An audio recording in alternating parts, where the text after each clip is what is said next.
and you can say to a kid, hey man, I was walking down the street, turned the corner and fell into a portal, fell out the other side. I was in a completely different world. And the kid will go, oh, that's awesome. What happened next? If I say that to an adult, man, I better know my quantum physics, my string theory, because they're going to want to know the mechanisms of it all. And I'm like, you're missing the point.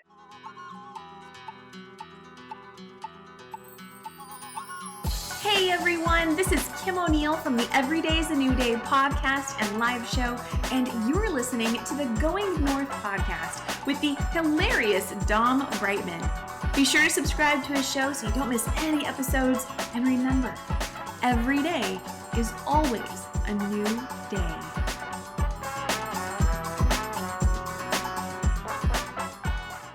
Today's podcast interview highlight goes to Marnie Joy, who left a 5-star review for the one and only Going North podcast, and this review is titled Fun, Funny, and Punny with Deep Dive Dom. That's me. Feeling off track? Curious how to get going in the right direction again? Dom is fun, funny, punny, but decidedly not shallow. Expect real and relevant content from both this host and his guests. Plug in for energy. Thanks a bunch, Marnie, and now let's get on to the episode. And today on the Highlight Reel, build for authors known as GMP, the Great, Glorious, and Glamorous, it's the Going North podcast. And we got another super special, awesome human for you today, courtesy of Mr. Eminem, who went from the wonderful country of Canada and came down south to wonderful U.S. of A. state of Texas. That's right, indeed. That's right, indeed. We kidnapped another one, y'all. We're doing it. That's right, indeed. Kidnapped him legally, I should say. Kidnapped him legally. Let's get that part right. Because... You want to use your words, Dom. You want to use your words. Use them well. Oh, yeah, with the extra water. Because today's guest in particular also knows how to use her words well, because she's a multi-award-winning author, folks, all the way from Canada, folks. That's right, just to name a couple of her awards. She's actually listed in Barnes & Noble's top 25 most anticipated Own Voices novel, the Amy Mathers Award-winning author, the Red Maple Honor Book, as well as the CCB Red Leaf Literature Award, as well as Best Pick for Kids and Teens. And she writes for kids, teens, and adults, so she's got you covered from diaper to diaper. So let's give it up for Miss ND herself, the one and only Natasha Deen. How you doing today, Natasha? I'm doing great, Dom. Thank you for that intro. That was wild, man. Diaper to diaper. I've never thought of myself as that kind of writer, but I think I might have to use that and give you credit whenever I do. Sweet. That's good. Because I only ever use diaper to diaper when I'm referring to my day job. But it's like, wait, you write for everybody. So it's like, well, diaper to diaper. Diaper to diaper, right? Cradle to grave, diaper to diaper. That is me for all your services. All your literary services. Yeah, that's right. They just say use your words well. Got to use writing services. That's right. She doesn't do power washing, y'all. That's right. Draw the line somewhere. Yes, indeed. Yes, indeed. Well, speaking of drawing lines, you actually crossed multiple lines indeed, because if I'm not mistaken, you actually were born in Canada and then brought back to Guyana, then came back to Canada, if I'm not mistaken. Yeah. When I was 3 weeks old, man, we moved back home to Georgetown, Guyana. Stayed there for about 5 years and then moved back to Canada. So it's a weird, like, it's wonderful, it's weird all at the same time, because I'm born Canadian, but I've got an immigrant experience with Canada. So it's cool because I get to see like both sides of it. But yeah, and then I'm also mixed race. So I don't know. I guess I fit everywhere and fit nowhere all at the same time. Wow. All right. That's right indeed. That's right indeed. Yeah, that's right. The power of being both in multiple ways. That's right indeed. And I'm pretty sure it's probably hard growing up being both, because it's like, hey, we got an infiltrator here. And then the folks who are like, oh, crap, we don't have any other Guyanese people here to share our culture with. So it's like, oh, crap. Like, where does she fit? I know.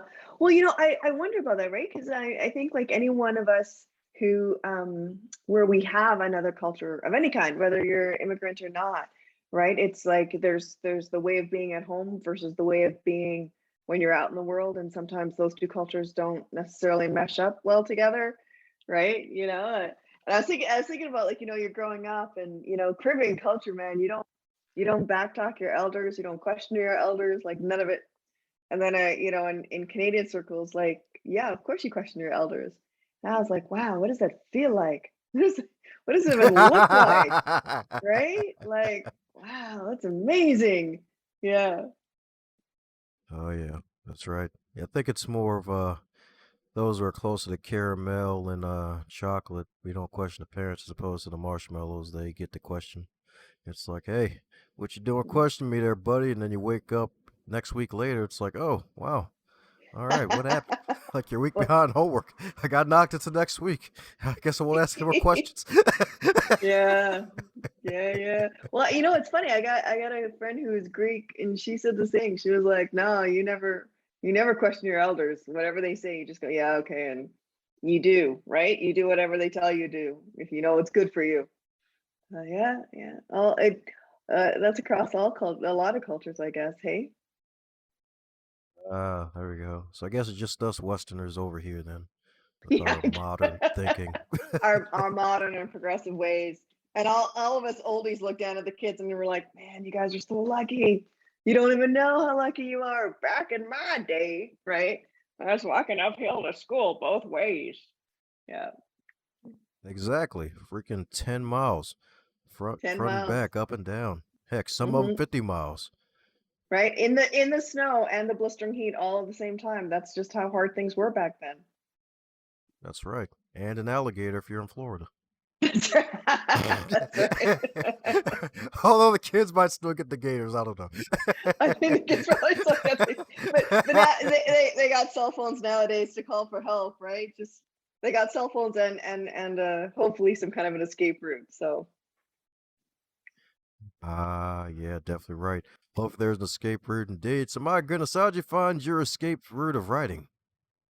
oh, that's a great question. And the kind of sad answer is I read a really bad book, like just a really terrible book. And I thought to myself, okay, either this writer does not respect her audience, or this writing thing is way harder than I think. And then I thought to myself, okay, big mouth, like, it's so easy to be the armchair quarterback, right? You sit there on the sidelines and you just sort of comment on everyone. And I thought, okay, get in there and see just how hard it is.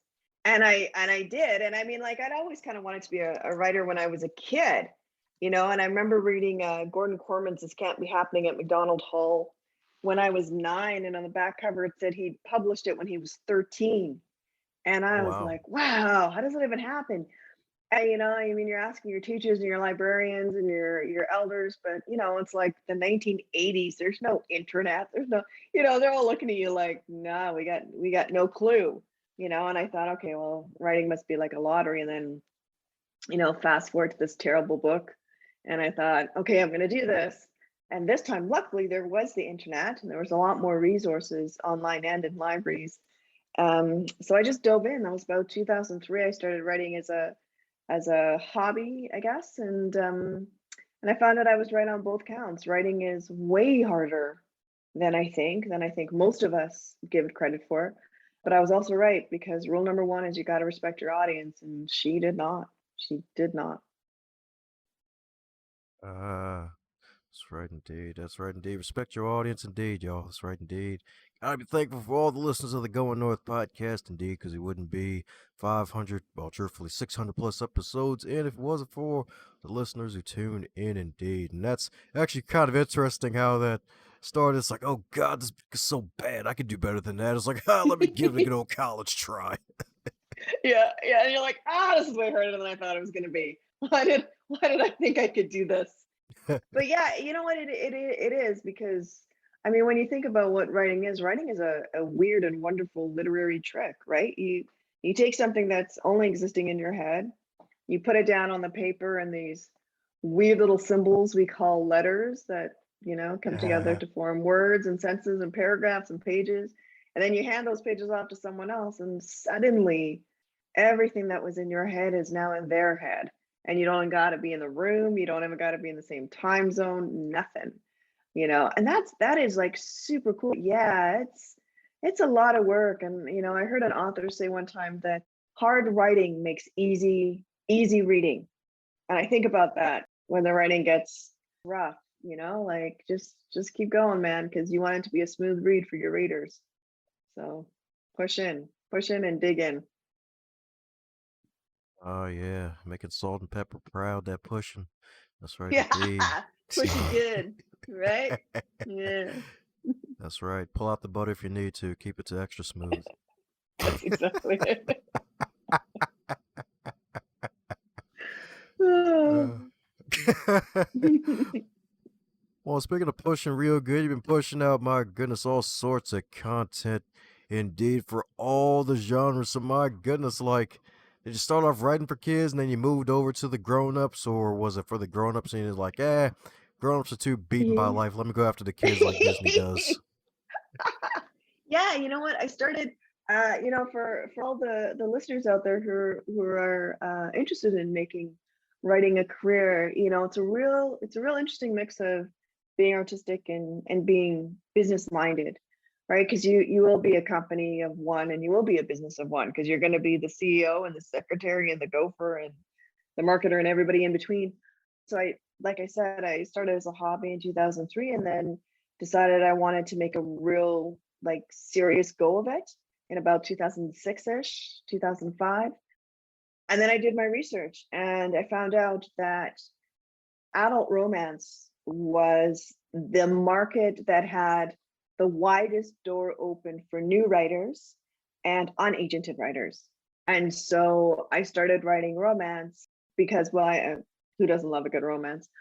So I enjoy the genre, but also because I thought, okay, I think this is going to give me the biggest net to cast, and wrote for about 2007 to maybe 2012. Was writing for adults, and then I came across like I had a book idea, and I was trying to do it for adults, and it just didn't fit. And I realized it if I did it for young adults, that story then it really came together really well, and that became the Guardian series that published with Great Plains Publishing in I think 2013, 2014. And yeah, it's kind of like you said, it's writing for kids is really fun because like they have such a great sense of the ludicrous and they have such a great sense of fun, and you can say to a kid, hey man, I was walking down the street, turned the corner and fell into a portal, fell out the other side, I was in a completely different world. And the kid will go, oh, that's awesome, what happened next? If I say that to an adult, man, I better know my quantum physics, my string theory, because they're going to want to know the mechanisms of it all. And I'm like, you're missing the point. I'm in a new world.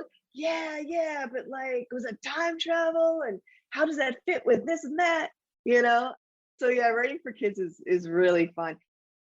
And it's also like a really cool, I hesitate to use the word challenge, but it is kind of an interesting thing because when I was writing for adults, it was pretty easy, It's like, okay, I want to write a romance novel. Okay, great. And then I just do.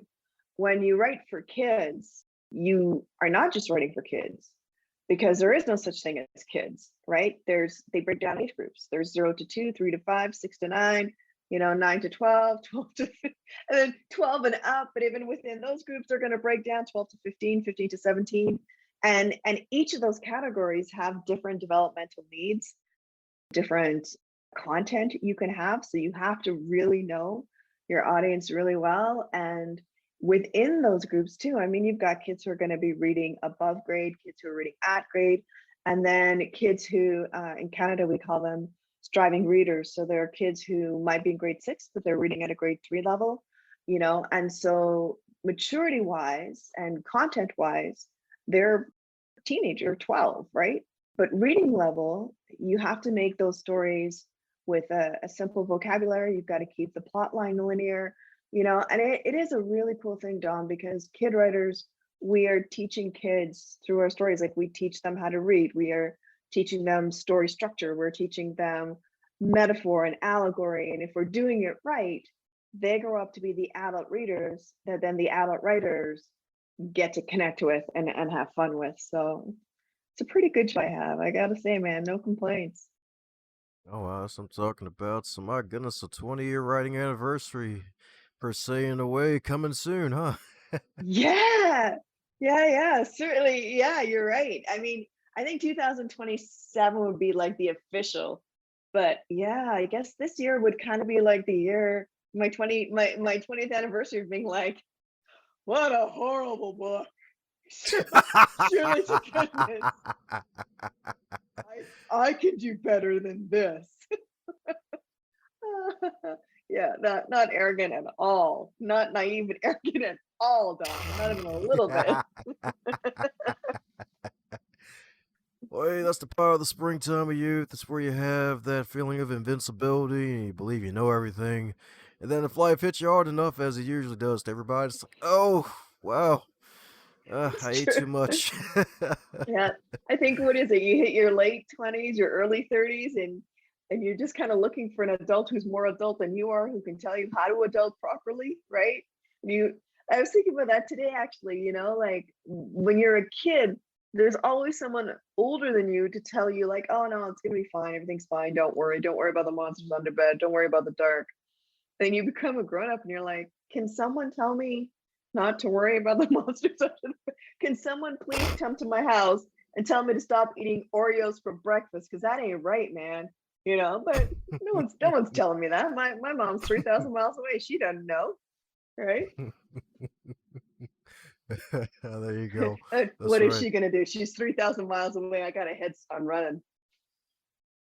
Yeah, I'm sure the shoe throwing strength is great, but I don't think it's 3,000 miles great. That would be insane, though. That's like a great horror flick right there for adults. The Revenge of the Mother. Yeah, it would be. It's like, yep, when the parents say, you know what, screw it. Even though you're grown up and I would call the cops on you, I still got it. I'm going to go full Liam Neeson. Like, I'm going to go full Right? old person. Like, yep, I'm going to throw the shoe at you, get you some I discipline back at you. Right? Like you wonder how many kids grew up with the I brought you into the world, I can take you out, right? Don't cry, I'll give you something to cry for. Like, all the great and nurturing things that we were told by our adults. Like, oh no, it's great, it's fine. Fine. Yeah, I'm not gonna have issues as an adult at all. No, not at all. Hey, you already got the title for the book already. I brought you this world I could take you out Oh, of. That's right. And then the cover can be one of those older elderly parents, and the caption says "stairs and brings me a switch." oh man. Or just a pair of sneakers, right? Just a pair of sneakers, because that's what you're gonna put on. You're gonna put them on and run as fast as you possibly can. Well, speaking of running as fast as you possibly can, so my goodness, so with all this wonderful growth and all these multiple genres, like, and you're so right about the kids, because it's like, oh yeah, right for kids, but it's like, oh, there's so many different age groups within the age groups. It's like there was the subgenre before the word subgenre existed. So, Hmm.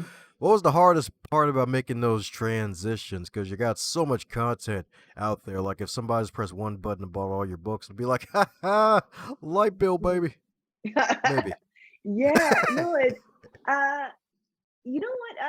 I don't. That's a great question. I don't know that I have the right answer for it because, if you're gonna write for little kids, right? So my Lark Boss series is for ages like 6 to 9, and those stories are about 8,000 words. And yeah, you gotta know your plot line, right? Because you gotta do a beginning, middle, end, and make it interesting and engaging in 8,000 words. But when you're writing for the big kids, you don't want to have filler either, right? I mean, I think regardless of age, we've all read that book. You're reading it, and all of a sudden you're like flipping because they've got like 3 pages worth of description, and it has nothing at all to do with the story. They just like fell in love with describing whatever was going on.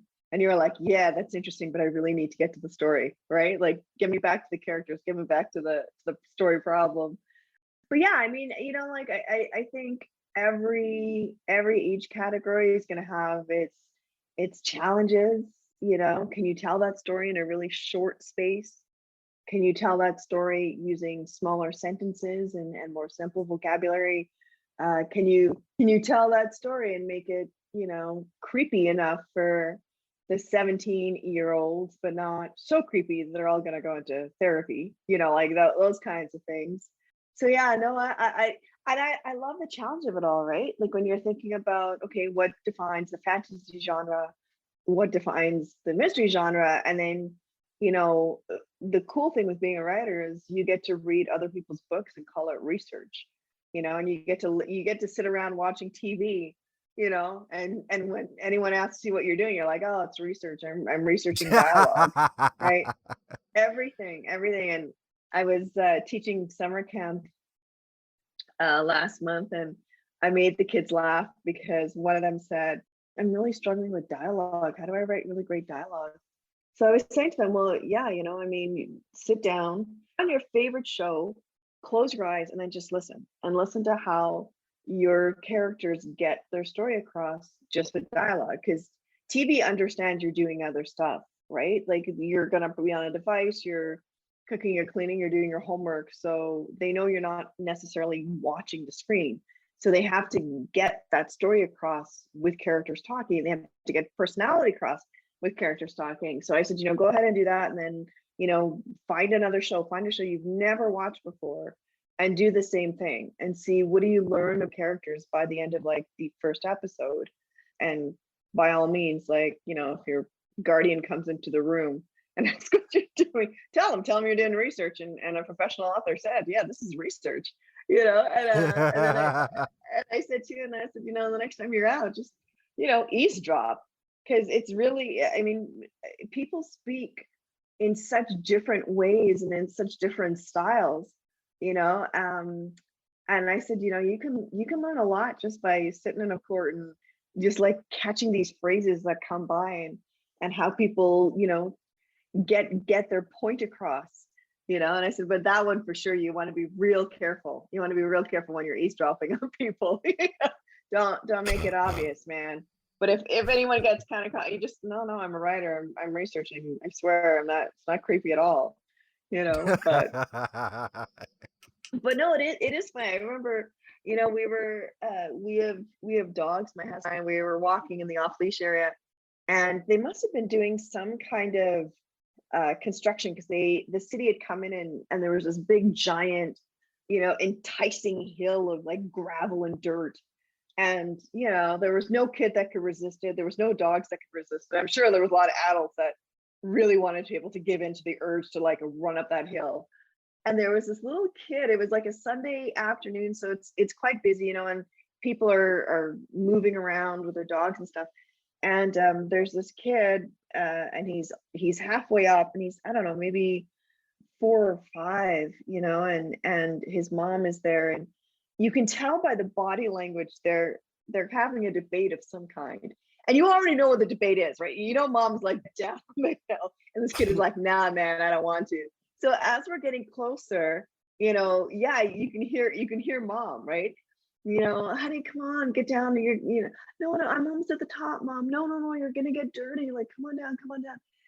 And she's sort of looking around because, of course, as people are walking by, we can hear her, and she knows we can hear her. So she's trying to like, keep her cool about it all.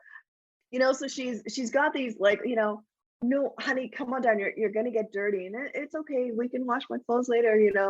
And then she tries again, like, come on, honey, come on down. The dogs have been around there. They might have used the hill as a bathroom. And he's like, that's okay. I can wash my hands. And she's getting progressively more desperate. So she's sort of like gives the rest of us this furtive look, like y'all are in this with me, right? And then she goes to the kid and she says, honey, come on down, because if you go too high, buddy will see your underwear. And without missing a beat, the kid goes, I'm not wearing any.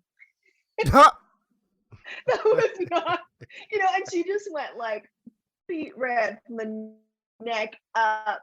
And all of us are like, you're walking by and trying not to laugh because it was flipping hilarious, and you're kind of like, you're giving that mom that like, yeah, man, I feel you were, but seriously, like you're silently giving this kid a high five because that was just like one of the most genius lines I'd ever heard.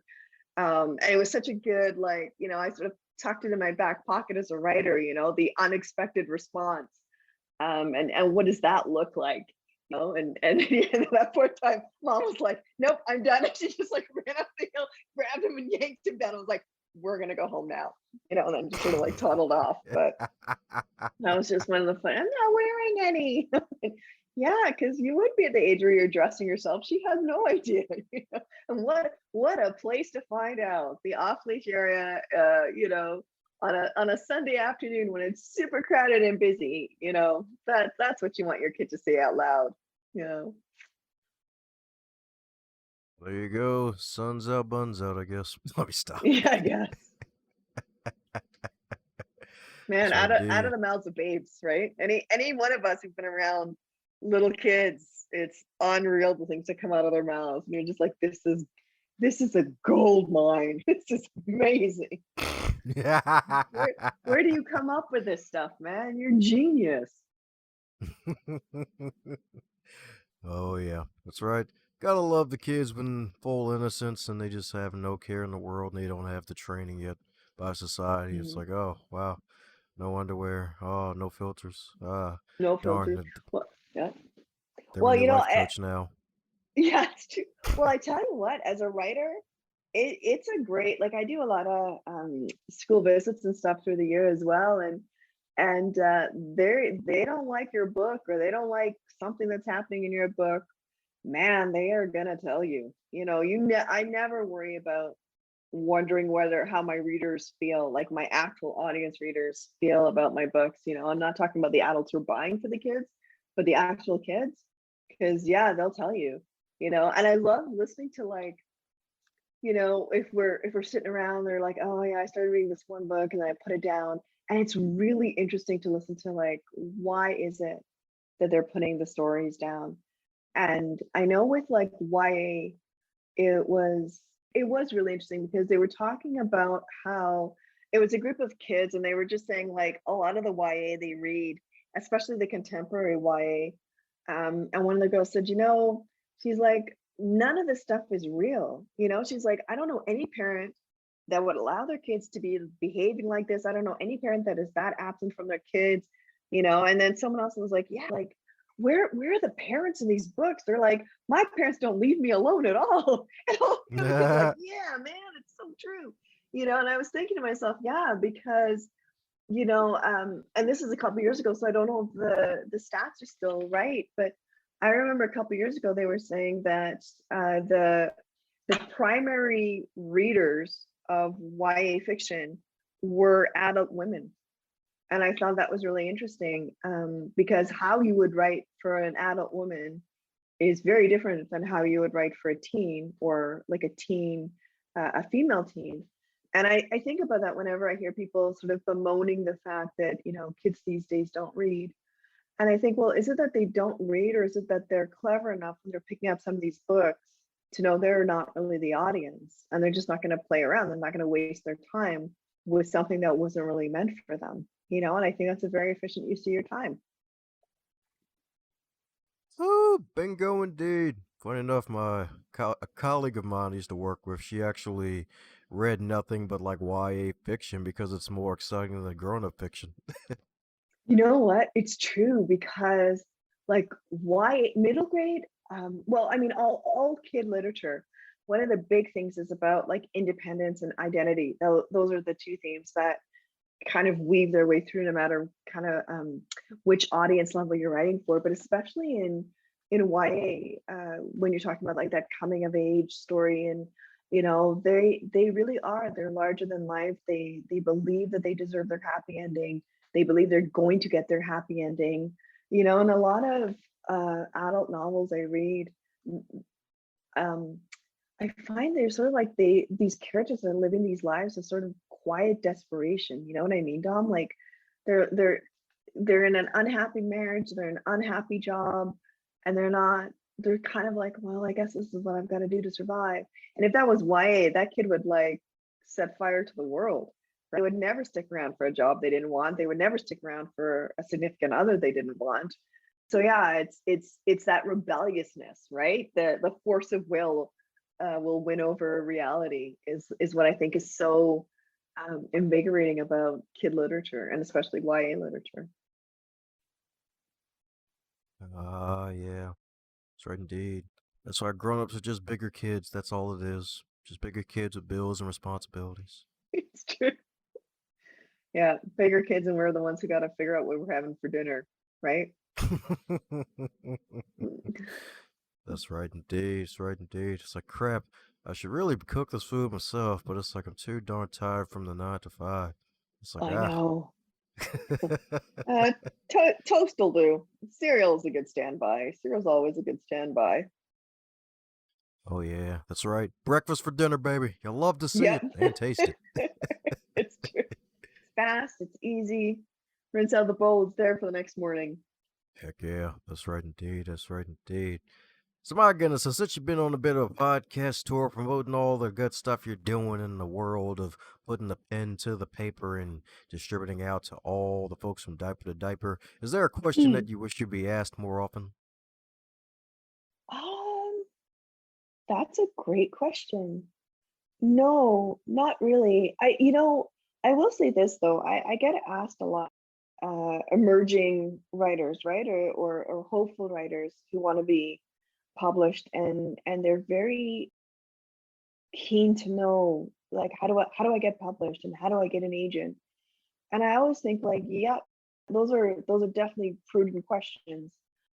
But I think sometimes writers, what non-professional writers sometimes miss is the level of self-care you need to be in this profession, because the chances of you making it as a professional writer, like getting your book published, it's about a 1% chance. And to be a multi-published author is about a 1%, maybe a less than 1%, which sounds really depressing, but what I say to writers is like, what it tells you is that there is no pressure on you, right? Like if you've got a 99% chance of failing, that's awesome, right? You don't have to worry about performance. You can get out there, you can have fun, you can like be as creative and as unique as you want to be with your story.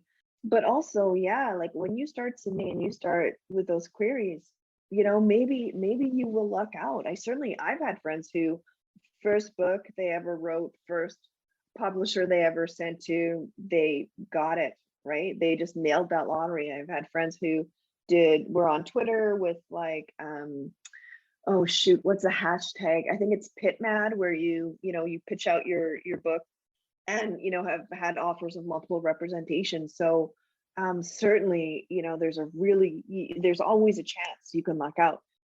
But because the general kind of lay of the land is that you're gonna get quite a few kicks in the head, I wish writers knew to really take care of themselves and to count their success. Like it was years ago, Dom. I was reading one of those books on the craft of writing, and the author made a comment about setting realistic goals. And she said, that as an instructor, she would hear a lot of times that people would say to her, "Oh, my goal, I want to get an agent, in the next year." And she said, that's not a realistic goal. Agents are really busy. There's more authors than agents. And it's not unheard of for an agent to get somewhere in the neighborhood of like 2 or 3 or 400 queries per day. So, and she said, so, a more realistic goal is I'm going to get an agent in 5 years. And I was like, yeah, no, I'm done with this book and I'm never going to recommend this book, because a goal is something that is in your control to accomplish. You have no control about when or if an agent is going to say yes and offer representation. You have no control over that timeline. So saying to someone, oh, put it on your, put a little box next to it and then say agent in 5 years. Well, what happens when the 5 years rolls around and you don't have an agent? Well, then you feel like you haven't accomplished a goal, and then you feel like you're a failure. And then it spirals into this thing about where you start questioning your worth as an author, you start questioning your worth as a creator. And it gets to be a really kind of ugly place. But it's the problem is the goal, right? It's not, I'm going to get an agent in 5 years. It's, hey, it's August 1st. By December 31st, my goal is to query 15 agents. that is something you can check off. You have control over that. So, I don't really know if it's a question I wish I was asked, but certainly, for all of the up and coming authors, make sure when you're setting your goals that it's actually something you have control over and it's actually something you have agency with. And then value your success and your accomplishment in the effort and not product. So, because like some days are just going to be harder than others. Some days you're going to get 3 or 4 or 10 pages on, done, and you're going to feel like a marvelous success. And other days you're going to be struggling for that whole day. And at the end of the day, you're going to get half a page. Both those things are successes, because it's a great success when the writing is going well to sit and be in that momentum and to put those words on the page. But it is also a measure of success when you don't want to be writing and the writing's not going well, that you keep your butt in the page, and you get it done. And it's also a mark of success if you're like, no, I really actually need a break from this, and you get up and you give yourself a couple of days off. So I don't know what that question would look like, Dom, but that is the answer to that. Woo! Well, it's a darn good answer indeed, because it's solid gold flow indeed. That's right, indeed. That's right. It's a real goal indeed. And my God, like 5 years for literary agent, like, dude, like that's 5 years in the pan. Like, I hope you're doing something else if you follow that advice. Please don't. Like, Well, God, I tell 5 you years. what though. No, okay, well, this is gonna blow you out of the water then, but there's a saying that writers write in the dark for 10 years. And what it means is that for most writers, that's about how long it takes from the moment they go, yeah, I really want to be a writer, to the moment that they either get that book published or they find representation. It's usually about a 10-year period.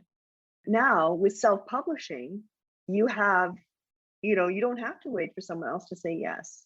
You just have to be able to know where to find a really good person who can, your cover art, make it look professional and smart, and finding that editor who's going to be willing to work with you to make sure that manuscript you have is just as polished and as clean as like if it had gone through a traditional house. But yeah, I think, well, this was years ago now. This is when Amazon had Amazon KDP and CreateSpace, and now of course it's just KDP. So that's how long ago this was. But at that time, they said there was something like 800 books being self-published every day. And so, yeah, I mean, the more professional your independently published book looks, the better off you're going to be. Because I would bet that number is much higher now than it was, 450 years ago when that stat came out. Oh yeah, thanks to the baby book boom age of COVID. Yeah, that's right. Yeah, it's true. Well, I will say, I think if anyone has a COVID novel, the Scuttlebutt, I mean, who's thinking about being traditionally published, I think the Scuttlebutt right now is that they're okay in the publishing houses and with the agents, that it might be a little bit harder to sell that work because they've had so many sort of COVID related theme books coming at them. So if that is what you're writing, be prepared that it might be a little bit longer of a hoof, but it's certainly not unattainable. So you heard that right, folks. You have to make a whole novel about Roscoe's Chicken and Waffles now, folks. That's right, indeed. That's right, indeed. That's right. It has to be a Penguin Knight riding a Campbell to a Roscoe's Chicken and Waffles. That's right. That's the I feel story. like you That's can the never novel. go wrong if you got a story with waffles, right? I feel like, yeah, that's what every book needs, is a really good waffle. There you go. As long as it's not blue, we're good. It's true. True. Don't Google that if you're listening to this episode. Just say it. Don't do it. Oh, Think of your family. Don't do it. now I'm horrified. Think of your family. Don't do it. Seriously, don't do it. Preserve your eyes and your life.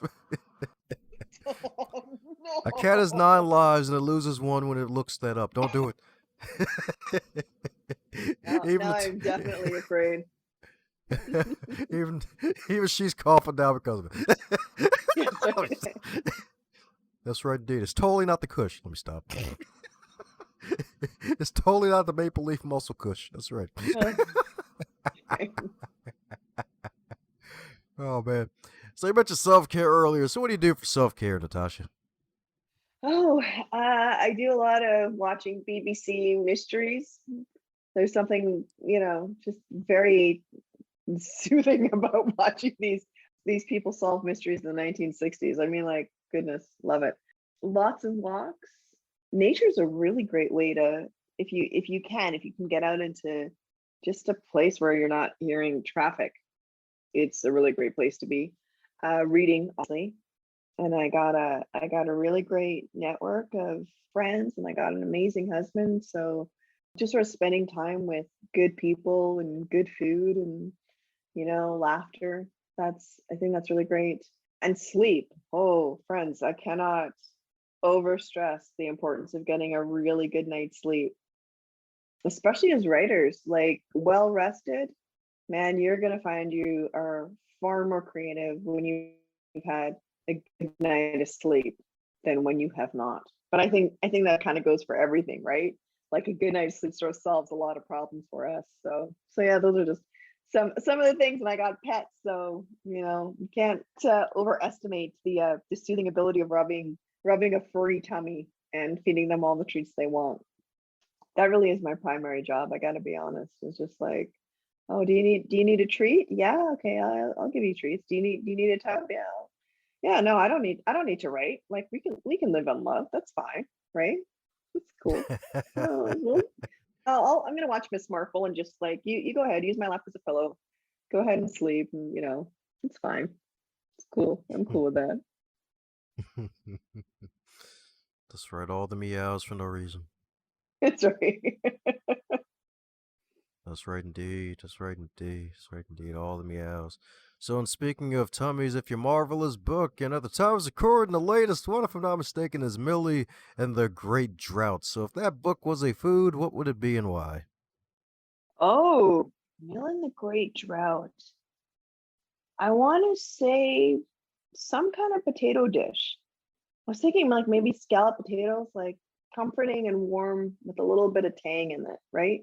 So Millie and the Great Drought is all about the Dust Bowl in the 1930s, and Millie and her family are in, they've got to move from the Midwest, and they moved to California because it was, I mean, the research on it done. It was brutal what people were going through in the Midwest. There was this idea that if you tilled the soil, the rain would come. That's what they kept telling people. So you had that. You had people coming in who had never owned land before. They were coming in and buying land, and they didn't know how to farm. And I remember watching a documentary, and she was a child, obviously, when the Dust Bowl came, and she was talking about how her father, who was like a generational farmer, and how much it broke him to watch because the farming techniques were wrong. And so what was happening was they were ripping off the topsoil, they were pulling up trees and grass, and there's nothing to hold the soil. So all of a sudden there's dust everywhere, and you would watch these documentaries, and these people are now in their 80s, and you can see the child of them when they're talking about how even though their mother would cover the food with the tablecloth, when the dust storms came in, the dust got everywhere. So every time you were eating food, you were just basically eating dust, and it was coming through the cracks in the walls and the roofs, and you were always sort of covered in this grime. And there was a specific kind of pneumonia that was affecting people in the Dust Bowl. So anyway, so Millie, I mean, she and her family are going through this, and they decide that what they're going to do is they're going to move to California, because they've heard that's where the jobs are, and that's where they can actually survive. And they do, but then what they find out is that Californians don't want them, and the other states didn't want anyone from the Midwest. And there was this real idea that people from the Midwest were dirty, and they brought disease, and they brought violence. And it was really interesting to sort of listen to the rhetoric, because these were people who were like Americans doing this to other Americans. It wasn't even like a question of like immigration. These were like straight on, right, Americans. And there was actually the Los Angeles police chief, and I can't remember what year it was, 1935, maybe 1937. He had something called the Bum Brigade. So he had 100 cops, and their only job was to refuse to let migrants come into the city limits. So people were being denied entry into like Los Angeles and the surrounding areas. They were setting up shantowns in the ditches and in the outskirts, and and then the city folk would come and set fire to their buildings, and it was wild. But I mean, the cool thing with writing Millie and the Drought is it also ends like the Girl Survive series is a really great series to write for, because it's all about history and girls surviving these sort of like big moments in history. And so it was a real balancing act, because you have to be truthful to what happened, you have to be accurate to what happened, but also you have to be hopeful. And it can't just be like, oh, these terrible things, and then their houses were set on fire, Dom, and the end. Okay, good night, sweet dreams. Like, so Millie and the Dust Bowl does have a very hopeful ending, because there was hope in all of it. I mean, that was the thing that kind of struck me, is these people going through sort of the worst moments of their lives, and yet the idea of hope and help and finding strength and resilience, leaning on each other. And it was also the big thing that actually brought in a lot of the environmental protections, which is what allowed the Midwest to recover. Else the Midwest would be, well, basically a desert. Like nothing would grow there now if they hadn't said, no, y'all need grass, you need trees, and don't use that farm equipment, use this farm equipment, right, this farm equipment. And I can't remember what it was, but it would cut these like deep furrows, but it wouldn't take away your topsoil. But yeah, it was wild. It was wild. History is wild. History is fun to research and write about. But I'm telling you, man, there's stuff where you read it and you're like, that will never go in a book, because no one will believe me. No one will believe me if I'm like, this thing really happened. Be like, what? Liar. Like, I remember, so Millie and the Dust Bowl came out, and last year, hilariously, in 2020, I had Maria and the Black Plague, which honestly, I mean, I started writing that in 2019. And the whole time, Dom, I'm like reading up on the Black Plague in 1347 France and freaking out because it's horrific. I'm saying to my husband, I am so glad I have never had to live through a pandemic. And I really hope I die before I have to live through a pandemic. And that was November 2019. And then February 2020, the universe was like, ha ha, joke's on you. But yeah, and a lot of people think that I wrote that because of COVID, but that's something that people don't realize, is that by the time a book comes out, like we wrote that book 2 years ago. Most writers, it's a year and a half to 2 years before it shows up on the shelf. So that book was like done before COVID ever hit. But yeah, I remember reading this one where, because they thought that showering or like bathing, that your skin would absorb water, and it was quite a dangerous thing to do. And I just remember reading this one excerpt from this guy who was bragging about having not showered in 6 months, and he hadn't changed his clothing in 3. And I was just like, I don't even want to imagine the smell that came off you. Like, no. But genuinely, the culture at the time was like, no, water's dangerous. Don't shower. And nowadays, it's we understand the role of hygiene in keeping us healthy. But yeah, I was like, well, that's never going in a book. No one's gonna believe me, right? This guy was really proud, man. He hadn't showered in 6 months. Oh, you're lying. No one could go 6 months without showering. That's gross. But yeah, by modern standards, but not back then. Yep, and sadly, some today still live by standards just not as long. They're like, Mm. bath day, buddy. I'm like, wait a Mhm. second. Ain't that every day? What are you talking about? Well, yeah, I saw someone tweeting out about now, I will say it was in Fahrenheit, so I think I'm probably going to get the number wrong. But someone had tweeted out something about it's 90 degrees Fahrenheit. Your natural deodorant is not working. Put on something else. And I was like, oh, okay. And then so I don't know, is 90 degrees Fahrenheit quite warm? Or is Yeah, that that's just a per. standard? Is that Oh, pretty warm? that's pretty freaking hot, especially for a lot of folks. Especially if it's humidity on top of 90 degrees Fahrenheit. Like that's definitely summer Oh weather. yeah. Yeah. Yeah. Humidity when you're like, I could have sworn I was dry a minute ago. Right? Why did my clothes feel damp? I'm sure. Yeah. Yeah. Because that's where you live, man. Yes, indeed. You will soak in your own juices after a while if you work out in 90-degree weather. That that is a very colorful way to say it. Thank you. Thank you. Oh yeah, the reaction some people get when I say certain things, priceless. You are a wordsmith, sir. That's right, a blacksmithing wordsmither. Let me stop.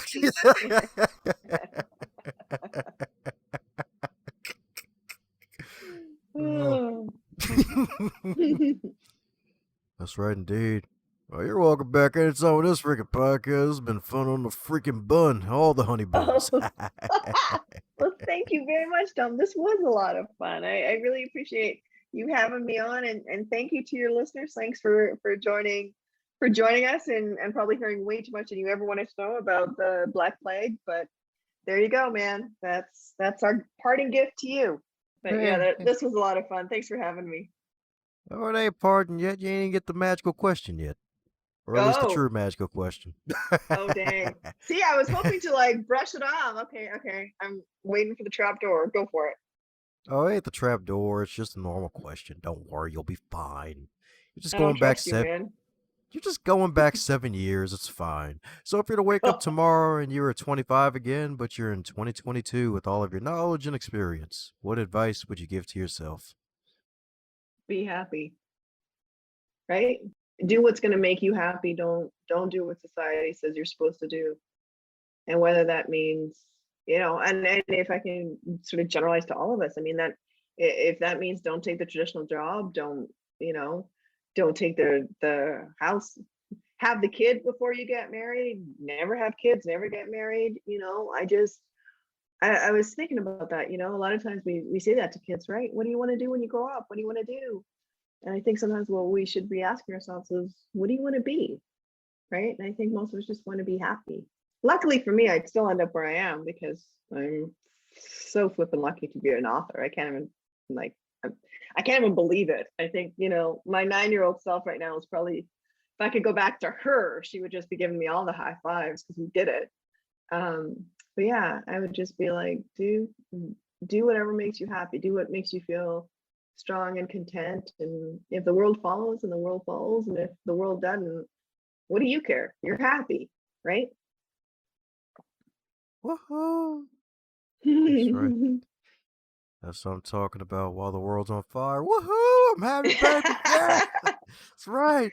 Yeah. Dude, I'm burning alive. Wait, what are you talking about, man? This is great. Like, what are you talking Anybody want to buy a book, by the way?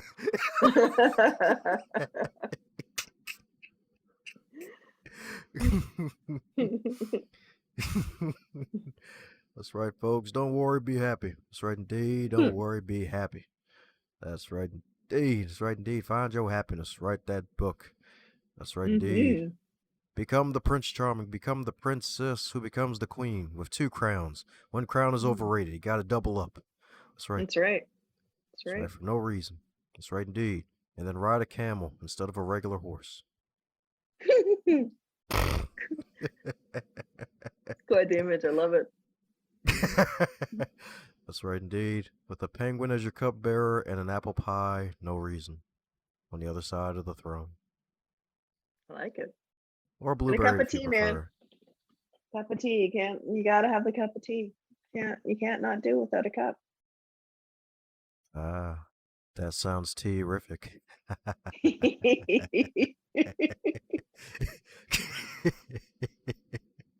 Well, also though what's terrific is all your wonderful wares and all your books because you keep on cranking them out like it's good things to come. So for those who need to keep up with your journey and all your future books and snag some copies for themselves and their families, what's the best way for folks to do so? Oh gosh, you can find me on Amazon.com. I think my books are like on Walmart.com and Target. And any of your local, if you got an independent local bookstore, then go there. And if you're Canadian, my stuff's available through Indigo. But yeah, you'll find me. You'll find me. And I thank you for finding me too. I should also add that in. Thank you for finding me. Thank you for looking for me. Yes, indeed. But don't look too much. She's already off the market, folks. She already said she has a husband, y'all. Just saying. Just saying. Hmm. That's right.